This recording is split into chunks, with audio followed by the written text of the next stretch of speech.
Mga master, naglabas ang Department of Education ng DepEd Memorandum Number 70 Series of 2023.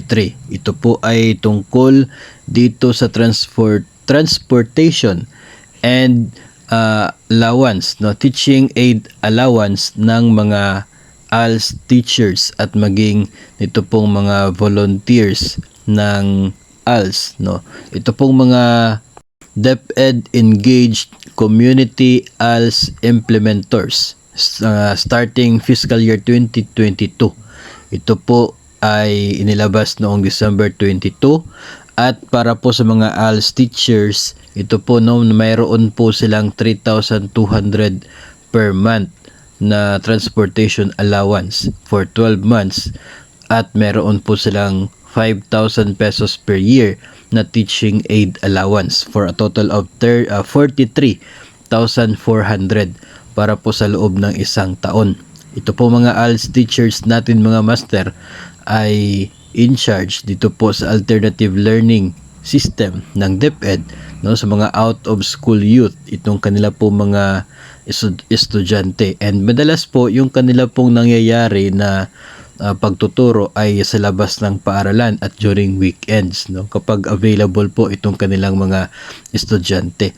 Meron din po tayong mga tinatawag na literacy volunteer or mga DepEd engaged community ALS implementor or KAI, no. Sila po ay mayroong total na matatanggap na 87,000 sa isang taon. 3,200 per month yung kanila pong transportation allowance for 10 months.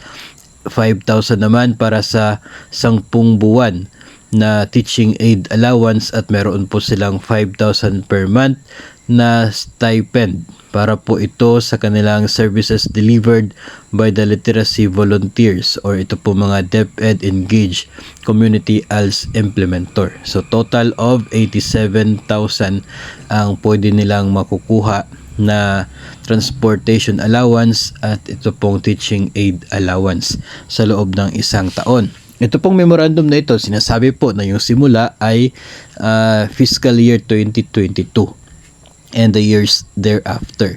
At doon po sa effectivity clause ay nakasulat po na hanggang school year 2023 to 2024 applicable itong mga provisions na nilalaman ng DepEd Memorandum Number 70. So marami pa pong mga impormasyon na nakasulat dito po sa DepEd Memorandum na ito.